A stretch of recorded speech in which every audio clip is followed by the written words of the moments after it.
Because sometimes your enemies become safer than your friends. Y'all hear what I'm saying to you?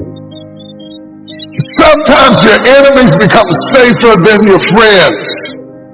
Because you don't defend yourself against your friends. And you look around and you never would have thought that somebody who had adopted you as a son would be throwing a javelin at you. I know to be careful when I'm with the enemy, when I'm with the Philistine, but I thought I could relax around you. Stop saying, I got to go to work. I got to work out. I got to get this weight off of me. I got to go and meet with the people at the school. I got to deal with my coworkers. Change one word in that sentence and everything about your life changes. I get to wake up in the morning. I get to go to work.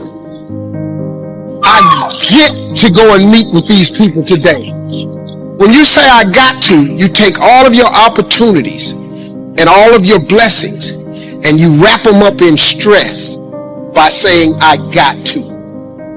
You take all the stress off of it when you say I get to. I'm telling you, it is an amazing game changer. If you're going to feed your destiny, you have to be careful who you spend time with. If you associate with the wrong people, they can feed you doubt, feed you negativity, feed you gossip. You're going to become like the people you hang around. Make sure that they have what you want. If they're negative, critical, they compromise, they don't have integrity, they're feeding you the wrong things. That's not on your diet. Life is too short to hang around people that are causing you to compromise, pulling you down.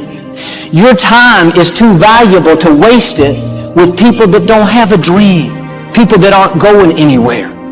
You don't have to make some big announcement, but little by little, you should spend less and less time with them. Well, Joel, what if I hurt their feelings? What if they get upset? What if you miss your destiny?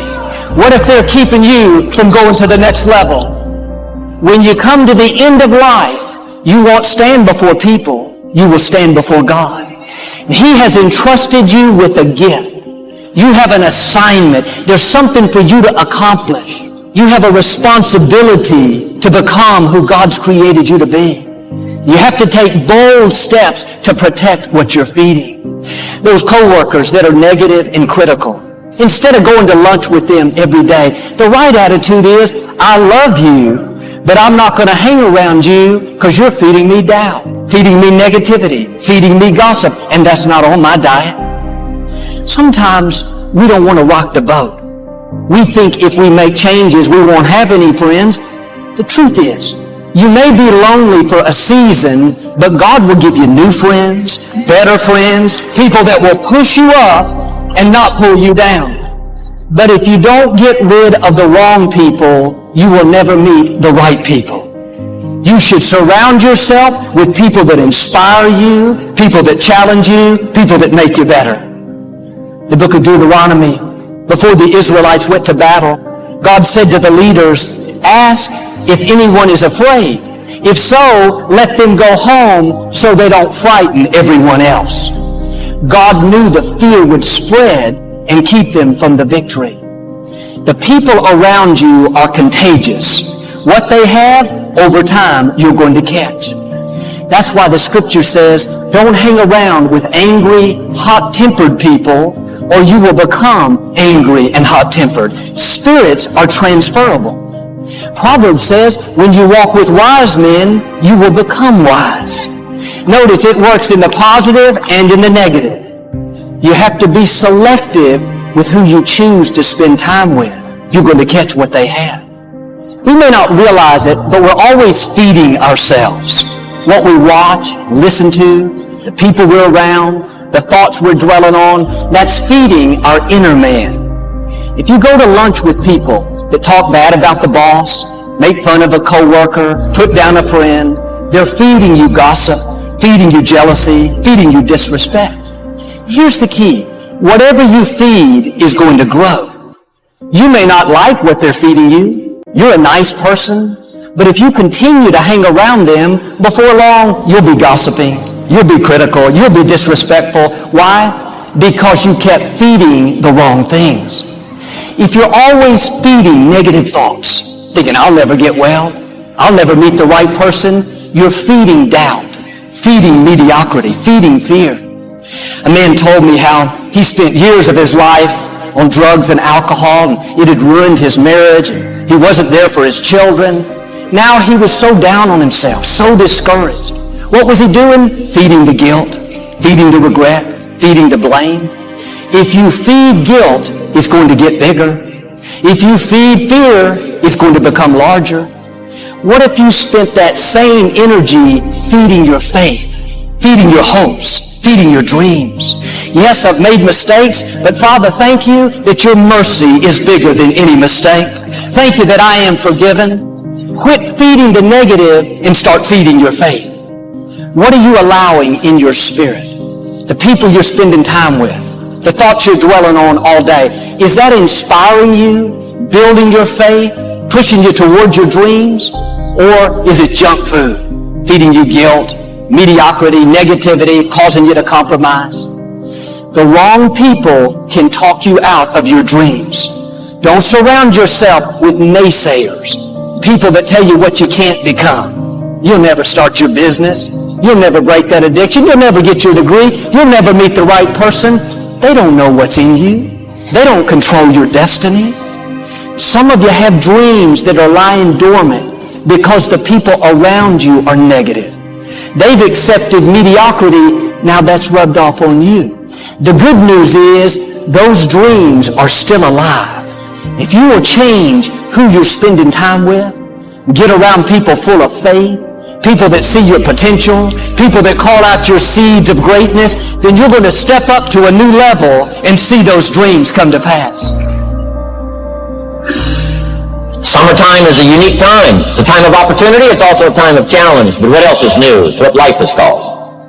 The last 6,500 years reads like this: opportunity mixed with difficulty. Opportunity mixed with challenge.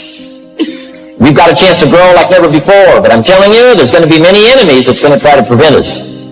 As soon as you plant the garden, the busy bugs and the noxious weeds are out to take it, and you've got to learn not only to nourish your values, you've got to learn to do battle with your enemies. Whatever threatens you, I'm asking you to threaten it back. Take care of your responsibility, but don't take anything off of anybody. Somebody wants to destroy your chances for a good future by their negative talk, negative thinking, putting it all down. I'm telling you, walk away if you have to. Walk away. Whatever threatens you, threaten it back. Whatever threatens your opportunity, threaten it back. Now, some of our enemies are on the outside, but here's the most important thing to understand. Some of our enemies are on the inside. Let me give you a quick list. Indifference. You got to do battle with your own indifference. Boy, it's easy to coast. Especially if you've accomplished something, extraordinary. Now, somebody says, I gotta relax. Here's the key: not too long. The weeds will take all you plant if you rest too long. Don't rest too long. Indecision. You gotta make those decisions. The ones that don't turn out to be good gives you experience to make better decisions. Don't let much time go by without making some decisions. The ones that you can make quickly, make them quickly. The ones that take time, take your time. But get those decisions made. Don't let indecision be an enemy, rob you of the future, empty your bank account, leave you with zero in the purse. Don't let that happen. The next one is doubt. Sure, there's doubts on the outside. People doubt that America's going to make it. People doubt that Europe's going to make it.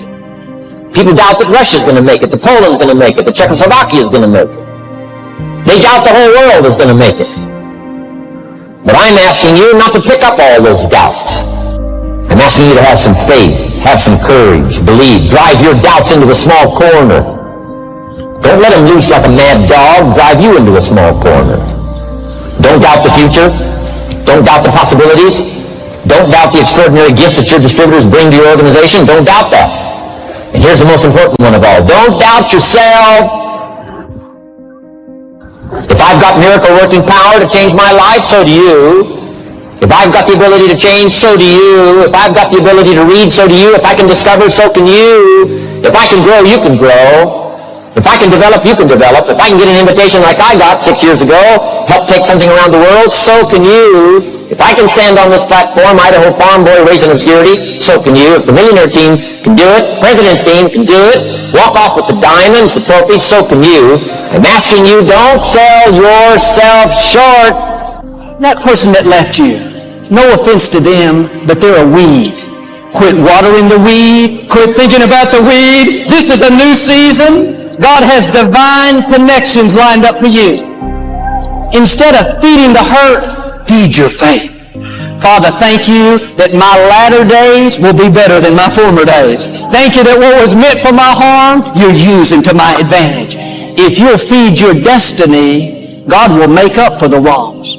Isaiah said, because you got a double dose of trouble, your inheritance in the land will be double, and your joy will go on forever. That's my prayer for you. That you'll not only see double restored back to you, but you'll be happier and more fulfilled than you've ever been. In Acts chapter 1, the apostles came together to choose a replacement for Judas, who had betrayed Jesus. It came down to two men, Matthias and Barsabbas. The apostles prayed, asked for wisdom. They finally chose Matthias. But imagine how Barsabbas must have felt. This was an incredible opportunity. The 12 apostles would have their names written on the foundation of the New Jerusalem. They would forever be esteemed and respected. Barsabbas got so close, he almost became one of the honored apostles. He could have gotten discouraged, bitter, dropped out. But instead of feeding his history, instead of dwelling on what didn't work out, he let it go and kept feeding his destiny. In Acts chapter 2, it says they were all together in one accord, in one place. That means he wasn't there with a bad attitude. He didn't have a chip on his shoulder. He kept moving forward. When you go through a disappointment, something doesn't work out, do like him. Don't feed the negative. Don't sit around thinking, oh man, I missed my big opportunity. God knows what he's doing. Sometimes he will close doors that we think should be open. Maybe you didn't get the promotion that you worked so hard for. You didn't qualify for that loan, for the new house. The relationship didn't work out. That's in the past. God put a period. That's history. Now keep moving forward. Keep feeding your faith, feeding your dreams. At the right time, God will open a better door for you. It's time to break out of that box. Don't let the limitations of those around you hold you down. You were made for more. You have new levels in you. There are seeds of greatness waiting to spring forth. You may have had some disappointments in the past, but this is a new day. God is about to release his favor in a new way. Chains that have held you back are being broken. Doors are going to open that you never dreamed would open. Now do your part. Keep feeding your faith, feeding your hopes, feeding your dreams.